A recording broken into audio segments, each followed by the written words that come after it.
আমি কখনো ভাবিনি যে আমার ছোট ভাই আমার ঘরে এসে ঘুমাতে চাইবে। তার বয়স ৪ বছর এবং যখন সে বলল, আপু আমি একা ঘুমাতে ভয় পাই, তখন আমি খুবই অবাক হলাম। ছোটবেলা থেকেই আমি তাকে খুব ভালোবাসি এবং সেদিনও তাকে আমার পাশে রাখতে চাইলাম। রাতে আমরা একসঙ্গে ঘুমাতে গেলাম। কিছুক্ষণ পর হঠাৎ আমি অনুভব করলাম যে কেউ বিছানায় নড়াচড়া করছে। আমি চোখ খুলতেই দেখি আমার ভাই আমাকে জড়িয়ে ধরেছে। তারপর ভাইজা আমাকে আমার গল্পগুলো তোমরা শুনো, কিন্তু সাবস্ক্রাইব করো না দয়া করে। গল্পগুলো ভালো লাগলে ভিডিওটি লাইক, শেয়ার এবং চ্যানেলটি সাবস্ক্রাইব করো প্লিজ। আমি নুসরাত, আমি অনেক সুন্দর দেখতে, আমি একটু স্বাস্থ্যবান, যা আমাকে আরও আকর্ষণীয় করে তুলেছিল। এই জন্যেই হয়তো আমার ছোট ভাই আমার দিকে নজর দিয়েছে। আমরা দুই ভাই বোন আমাদের বাড়িতে একসঙ্গে থাকি, তবে যতদিন যাচ্ছে আমি লক্ষ্য করছি ওর আচরণে কিছু পরিবর্তন আসছে। আমি ভেবেছিলাম এটা হয়তো বয়ঃসন্ধির কারণে হচ্ছে। ও মাঝে মাঝে আমার খুব কাছাকাছি থাকত, আর যখন আমি জিজ্ঞাসা করতাম সে হেসে বলত এমনি আপু। ধীরে ধীরে আমি বুঝতে পারলাম ওর আমার প্রতি আগ্রহ বাড়ছে। তার চোখের চাহনি ছিল আলাদা। সম্প্রতি আমি লক্ষ্য করছিলাম আমার ছোট ভাই আমার দিকে বেশ মনোযোগ দিয়ে তাকাতে শুরু করেছে। প্রথমে আমি ভেবেছিলাম হয়তো আমি কিছু বেশি ভাবছি, কিন্তু যখন সে বারবার আমার রুমে এসে নিঃশব্দে আমার দিকে তাকিয়ে থাকত তখন কিছুটা অস্বস্তি অনুভব করতাম। এক রাতে আমি ঘুমানোর জন্য প্রস্তুত হচ্ছিলাম, সে আমার পাশে এসে শুয়ে পড়ল। তবে আমি ভাবছিলাম আমি কি ওর মনের অবস্থা ঠিকভাবে বুঝতে পারছি নাকি আমি যা ভাবছি তা ভুল। আমি কোনোভাবেই তাকে আঘাত করতে চাইনি, কিন্তু একই সাথে আমাকে আমার ব্যক্তিগত সীমানা বজায় রাখতে হতো। সবকিছু ঠিকঠাক মনে হচ্ছিল না। এক রাতে আমি পড়াশোনা করছিলাম, এসে বলে উঠল, আপু তুমি কি আমার উপর রাগ করেছ? আমি অবাক হয়ে তার দিকে তাকালাম। তার চোখে কিছুটা অস্থিরতা ছিল, যেন সে বুঝতে পারছে আমি কিছুটা অস্বস্তি বোধ করছি। আমি শান্তভাবে বললাম, না রাগ করিনি। কিছুক্ষণ চুপ থাকার পর সে বলল, জানি না, কিন্তু যখন তোমার পাশে থাকি তখন আমার ভালো লাগে। তার কণ্ঠে কিছুটা দ্বিধা ছিল, যেন সে নিজেও পুরোপুরি বুঝতে পারছে না কি ঘটছে। তার এইরকম পরিবর্তন আমার কাছে ভয়ের চেয়েও কিছু বেশি ছিল। আমি চেষ্টা করছিলাম তাকে বোঝাতে, তুমি বড় হচ্ছ তাই কিছু বিষয় বোঝা কঠিন হতে পারে, কিন্তু আমাদের ব্যক্তিগত জায়গা বজায় রাখা খুবই গুরুত্বপূর্ণ। এখন সময় এসেছে আলাদা ঘুমানোর অভ্যাস তৈরি করার। কিন্তু সমস্যা হলো সে শুধু রাতে নয়, দিনের বেলাতেও সবসময় আমার পাশে থাকতে চাইত। আমি যেখানেই যেতাম সে আমার সাথে থাকত। এমনকি আমি রান্নাঘরে কাজ করলেও সে এসে সেখানে বসে থাকত যতক্ষণ না আমি কাজ শেষ করি। একদিন আমি তাকে বললাম, তুমি বন্ধুদের সাথে সময় কাটাচ্ছ না কেন? দেখছি তুমি স্কুলেও ঠিকমত যাচ্ছ না, এতে পড়ালেখার অনেক ক্ষতি হচ্ছে এবং এটা তোমার ভবিষ্যতের জন্য ভালো নয়। আমার স্বপ্ন তুমি একদিন একজন ডাক্তার হবে, কিন্তু এভাবে চলতে থাকলে সেটা কঠিন হবে। আমার কথা শুনে সে রেগে গিয়ে বলল, আমি স্কুলে যেতে চাই না, আর বেশি লেকচারও শুনতে চাই না, আমাকে জোর করো না। তার এই প্রতিক্রিয়া দেখে আমি হতবাক হয়ে গেলাম। এই ছেলেটাই ছিল যে সবসময় হাসি খুশি থাকত, বন্ধুদের সাথে খেলাধুলায় মেতে থাকত এবং পড়াশোনায় মনোযোগী ছিল, কিন্তু এখন সে নিজেকে বন্ধুদের থেকে দূরে সরিয়ে নিয়েছে। আর সবচেয়ে অদ্ভুত ব্যাপার হলো সে আমার কাছ থেকেও দূরে যেতে চায় না। আমি যেখানেই যাই সে যেন আমার সঙ্গেই থাকতে চায়। তার রাগান্বিত কথাগুলো আমার মনকে নাড়া দিয়েছিল এবং আমি চিন্তিত হয়ে পড়লাম। সেদিন থেকে আমি আর চুপ থাকতে পারিনি। আমি সিদ্ধান্ত নিলাম ওর সাথে মন খুলে কথা বলার সময় এসেছে। সে যখন রাতে আমার সাথে ঘুমাতে এলো আমি আস্তে করে বললাম, তোর কি হয়েছে? আগে তুই সবসময় বন্ধুদের সাথে থাকতি, এখন কি হয়েছে আমাকে বলো। কিছুক্ষণ চুপ থেকে সে বলল, যখন আমি স্কুলে থাকি বা বন্ধুদের সাথে খেলি তখন মনে হয় তুমি আমার থেকে দূরে চলে যাচ্ছ। মনে হলো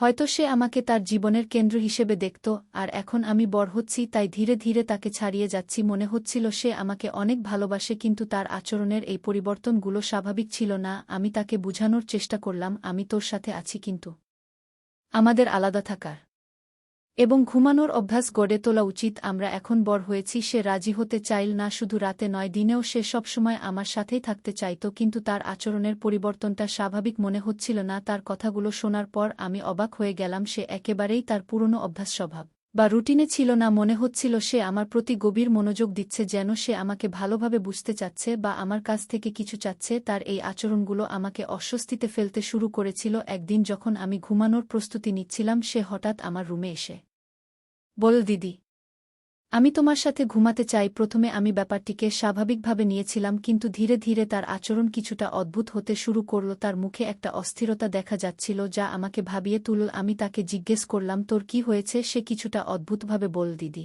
আমি ঠিক আছি। আজ আস্তাবলে গিয়েছিলাম, সেখানে ছাগলের দুধ পান করেছি, তাই হয়তো এইরকম লাগছে। তার কথায় আমি কিছুটা অবাক হলেও সেটা একসময় মজা করে উড়িয়ে দিলাম। তাকে বুঝিয়ে বললাম, তুই একটু মজা করছিস তাই না? এই ঘটনাগুলো আমাকে ভাবিয়ে তুলেছিল এবং আমি বুঝতে পারছিলাম যে ওর সাথে আরও খোলামেলা কথা বলার প্রয়োজনা আছে। একদিন ছোট ভাইকে জিজ্ঞেস করলাম, বাড়িতে গরুর দুধ থাকার পরেও তুই ছাগলের দুধ কেন খাচ্ছিস? সে মজা করে বলল, বন্ধুদের সাথে মজা করে খেয়েছি, এটা এত বড় ব্যাপার নয় আপু। সে কেমন বন্ধুদের সাথে মেশা শুরু করেছে যে এমন অস্বাভাবিক আচরণ করছে, এখন সে বড় হতে শুরু করেছে, তাই যখন আমি তাকে কোনো ব্যাপারে শাসন করতাম সে আমার উপর রেগে যেত এবং কথা কাটাকাটি করত। এরপর একদিন মাঝরাতে আমার ঘুম ভেঙে গেল এবং দেখলাম ছোট ভাই আমার দিকে তাকিয়ে আছে। এটা দেখে আমি একটু অস্বস্তি বোধ করলাম। আমি জিজ্ঞেস করলাম, তুই তো বড় হয়ে গেছিস, এখন এসব কেন করছিস? সে রেগে বলল, তাহলে যদি বড় হয়ে যাই তোমার সমস্যা হবে কেন? তার এই কথা শুনে আমি কিছুটা অবাক হলাম। পরে বললাম, ঠিক আছে, তুই আমার সাথে ঘুমাতে চাইলে কোনো সমস্যা নেই। সে চুপ হয়ে গেল। তারপর থেকে যখনই আমি ঘরের কাজ করতাম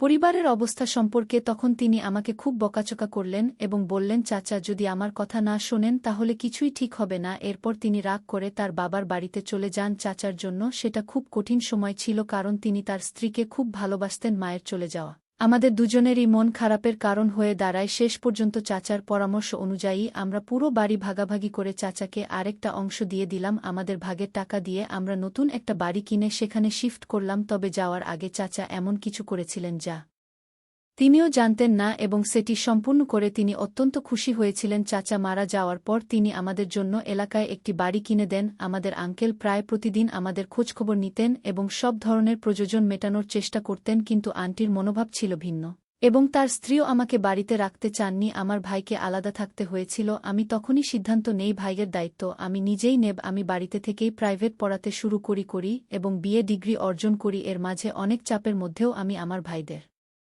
দেখাশোনা চালিয়ে যাই। আমার ভাই শৈশবের অনেক কিছু হারিয়ে ফেলেছিল এবং ধীরে ধীরে সে অনেক স্মৃতি ভুলে যাচ্ছিল, যাতে তার মনে কোনো কষ্ট না হয়। তার মায়ের মতো করে বাবার মৃত্যু এবং চাচার দায়িত্বগুলো সে মনে রাখছিল। আমি তার মনে এই বিশ্বাস গেঁথে দিয়েছিলাম যে তার বাবা মা তাকে ডাক্তার হতে দেখতে চায়। এর ফলে সে পড়াশোনার প্রতি খুবই মনোযোগী হয়ে ওঠে। বাবার পেনশন থাকার কারণে আমাদের আর্থিক অভাব তেমন ছিল না। আমাদের জন্য বাজারে 5টি দোকান কেনা হয়েছিল, যেগুলোর আয় থেকে আমরা আর্থিকভাবে স্থিতিশীল হয়ে যাই। সময়ের সাথে চাচা আমাদের থেকে দূরে সরে যান এবং আমি একাই বাড়ি চালানো শিখে যাই। এতে আমার আর তেমন সমস্যা হয় না, তবে প্রিয়জনদের অভাব অনুভব করতাম। তবুও আমি আমার সমস্ত মনোযোগ আমার ছোট ভাইয়ের উপর দিয়েছিলাম। তবে কিছু সময়ের মধ্যে সে অনেকটাই বদলে যেতে শুরু করে। আগে সে পড়াশোনায় খুব আগ্রহী ছিল, কিন্তু এখন বন্ধুদের সাথে মেলামেশা বন্ধ করে দিয়েছে। আমি জিজ্ঞেস করলে সে আমার সাথে অশ্রদ্ধা করতে শুরু করে। সে বলতো, আমি আমার মতো করে চলব, তুমি হস্তক্ষেপ করো না। আগে সে এমন ছিল না, কিন্তু এখন সে আমার কোনো কথাই শুনছে না। শুধু তাই নয়, রাতে আমার সাথে ঘুমানোর জন্য জেদ ধরতে শুরু করেছে। আমি লক্ষ্য করলাম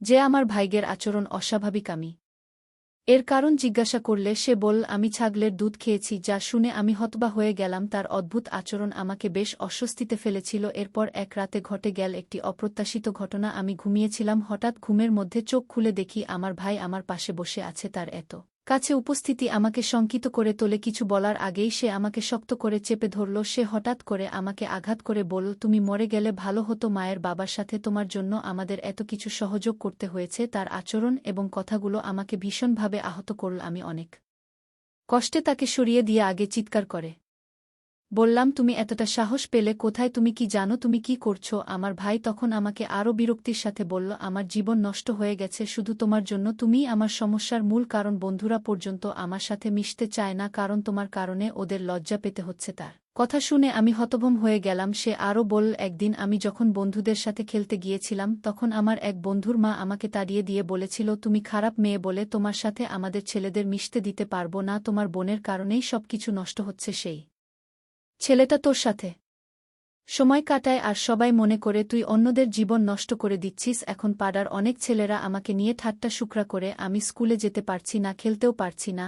আমি একটা ছেলের সাথে রিলেশনে ছিলাম, সেটাকে সবাই খারাপভাবে নিয়েছিল। সেটা আমি জানতাম না, আমার ভাইও এটাকে অনেক খারাপভাবে নিয়েছিল। আমি এইসব শুনে ধাক্কা খেলাম, কিন্তু কিছু বলতে পারলাম না। এতদিন যা করেছি ভাইদের ভালোর জন্য, আজ সে আমাকে দোষারোপ করছে। তারপর আমি চাচা আর মামাকে ফোন করে সব জানালাম। তারা আমার ভাইদের এই ধরনের আচরণে অবাক হয়ে গেলেন। কিছু আত্মীয় অনেকদিন বাড়িতে আসেনি, তাই তারা জানত না আমাদের পরিস্থিতি। ভাই শেষে বলল, তোর বোনের সঙ্গে সম্পর্ক রাখার জন্যই আমার বন্ধুরা আর আমাকে মেনে নিচ্ছে না। আমি আমার ভাইয়ের দেখাশুনে করার জন্য কিছুদিন পর বিয়ে করে নেই, কারণ বাবা মা না থাকার কারণে আমাদের অবস্থা দিন দিন খারাপ হতেছিল ভাইও দিন দিন আমার প্রতি তার রাগ বাড়তেছিল। এসব দেখার পর আমি সিদ্ধান্ত নেই বিয়ে করার। আমার যার সাথে রিলেশন ছিল আমি তাকেই বিয়ে করি যাতে সব ঠিক হয়ে যায়। এই কথাগুলো শোনার পর আমার ভাইয়ের প্রতি আচরণে আমি অনেক ভুল করেছিলাম। সে আমার কাছ থেকে বেশ হতাশ ও বিব্রত হয়েছিল। তাকে আমি সময় দূরে সরিয়ে দিয়েছিলাম কারণ তখন আমার পক্ষে কিছু বলার বা তাকে ক্ষমা করার পরিস্থিতি ছিল না। আমি জানতাম এই সমস্যা থেকে বেরিয়ে আসতে সময় লাগবে। আমারও কিছুটা সময় দরকার ছিল কারণ আমি বেশিক্ষণ কারো উপর রাগ ধরে রাখতে পারি না। আমাদের কখনো কখনো নিজেদেরকে সময় দিতে হয় যাতে পুরনো ভুলগুলো ভুলে এগিয়ে যেতে পারি। আমার বিয়ের পর সব ঠিক হয়ে যায়। ভাইয়ের ভুল বুঝা থেকে সবকিছুই একে একে ঠিক হতে থাকে। এরপর আমি কিছুটা সময় নিয়ে নিজেকে শান্ত করি। আমি আবারও নতুনভাবে জীবন শুরু করি এবং আমার বামি ও ভাইদের সঙ্গে এক বাড়িতে থাকা শুরু করি। আমাদের চাচা আমার বিয়ের ব্যবস্থা করেছিলেন আর চাচিও আমাকে খুব স্নেহের সঙ্গে মেনে নিয়েছিলেন। ভাই আবার পড়াশোনায় মনোযোগ দিল আর আমাদের পরিবারে একে অপরের প্রতি ভালোবাসা ও সম্মান বৃদ্ধি পেল। এভাবেই আমাদের মধ্যে ভুল বোঝাবুঝি দূর হল আর পরিবারের মধ্যে শান্তি ফিরল। ধীরে ধীরে আমার হৃদয়ের সব রাগ এবং দুঃখ দূর হয়ে গেল। যে কোনো সম্পর্কের মধ্যে সবচেয়ে গুরুত্বপূর্ণ বিষয় হল না জেনে কাউকে দোষারোপ না করা। এই অভিজ্ঞতা আমার এবং আমার ভাইদের মধ্যে আরও গভীর বন্ধন তৈরি করেছে। গল্পটা কেমন লাগলো জানাতে ভুলবে না। আরও মজার মজার রোমান্টিক গল্প শুনতে চাইলে ভিডিওটি লাইক, শেয়ার এবং চ্যানেলটি সাবস্ক্রাইব করতে এবং বেল আইকনটি ক্লিক করতে ভুলবে না। ধন্যবাদ।